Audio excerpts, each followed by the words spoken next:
Em pessoas saudáveis, todas as sensações, pensamentos, memórias, sentimentos, movimentos são resultados dos sinais que passam por bilhões de células nervosas ou neurônios no cérebro.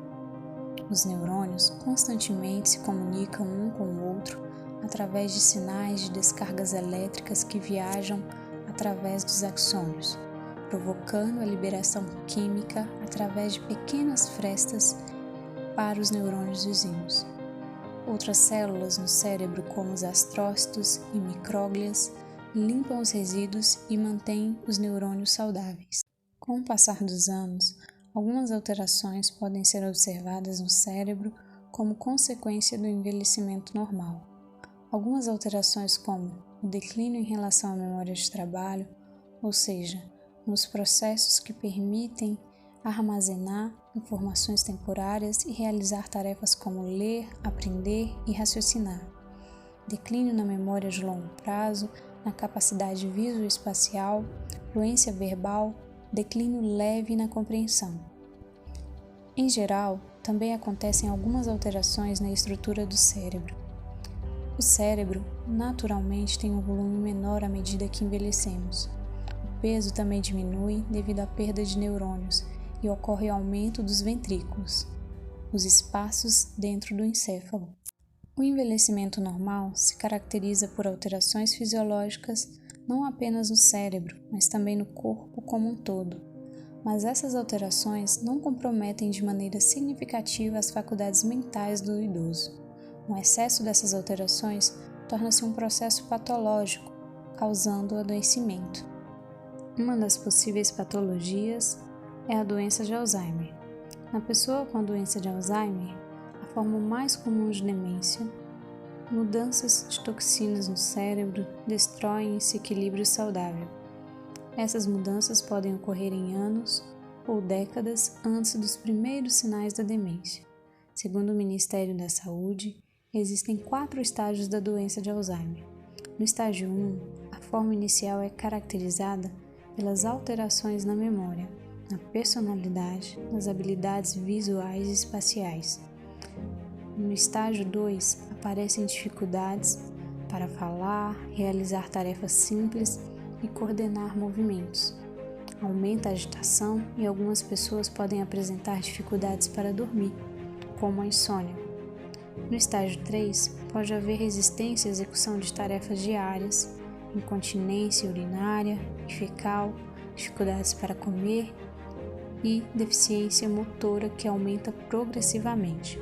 Já no 4º estágio, considerado o estágio terminal, ocorre a restrição ao leito, onde há perda da fala, dor na deglutição, aumento de infecções e perda total da autonomia. A pessoa passa a depender 100% do seu cuidador. Ainda hoje, não se sabe exatamente a causa da doença, mas 2 possibilidades são altamente consideradas pelos pesquisadores. Pesquisadores acreditam que esse processo envolve 2 proteínas chamadas beta-amiloide e tau, que, de alguma forma, tornam-se tóxicas para o cérebro. Parece que o tau anormal se acumula eventualmente e forma emaranhados dentro dos neurônios, e a beta-amiloide aglomera-se em placas que lentamente se acumulam entre os neurônios. Quando o nível da beta-amiloide alcançar um ponto de limite, o tau se alastra rapidamente no cérebro, mas tau e beta-amiloide podem não ser os únicos fatores envolvidos no Alzheimer. Outras mudanças que afetam o cérebro também podem ter parte nesse processo, com o tempo. O sistema vascular pode falhar na entrega de sangue e nutrientes suficientes para o cérebro. Pode faltar a glicose necessária para a alimentação do cérebro. A inflamação crônica se instaura enquanto as células da micróglia falham ao limpar os resíduos e os astrócitos reagem ao estresse da micróglia. Eventualmente, os neurônios perdem suas habilidades para se comunicar. Como consequência da morte dos neurônios, o cérebro encolhe, começando pelo hipocampo, uma parte importante para aprendizagem e memória. Alguns estudos apontam causas hereditárias para a doença de Alzheimer, aspectos familiares, Mutações de genes que codificam a proteína APP foram encontradas em pessoas que apresentam a doença e que têm um fator genético considerável. Os fatores de risco da doença de Alzheimer são a idade, pois quanto mais velho for a pessoa, mais chances ela tem de desenvolver a doença de Alzheimer. O segundo é o fator genético. E a escolaridade, que de acordo com o Ministério da Saúde, pessoas com baixo nível de escolaridade possuem maior risco de desenvolver a doença de Alzheimer. Isso porque as atividades intelectuais mais complexas oferecem uma maior quantidade de estímulos cerebrais, fazendo os neurônios conversarem muito mais entre eles, fortalecendo as sinapses e criando novas comunicações, uma situação que chamamos de plasticidade cerebral.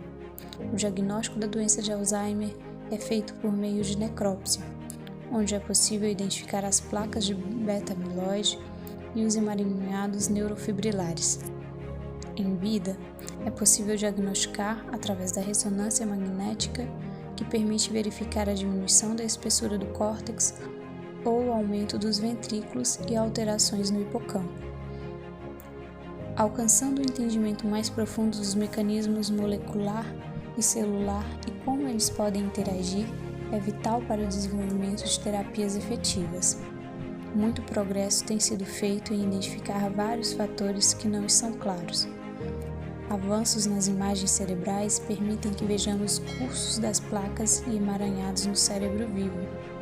Sangue e fluido biomarcadores estão promovendo entendimento sobre quando a doença começa e como ela progride. Mais é conhecido sobre os pilares genéticos da doença e como eles podem afetar certas vias biológicas.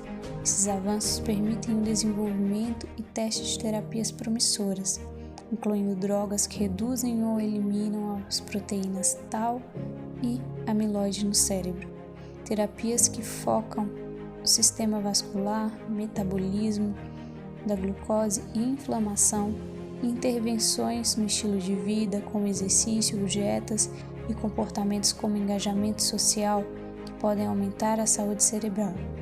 As pesquisas estão tendo um avanço rápido, estão cada vez mais próximas do dia que poderemos atrasar ou até prevenir a devastação causada por essa demência.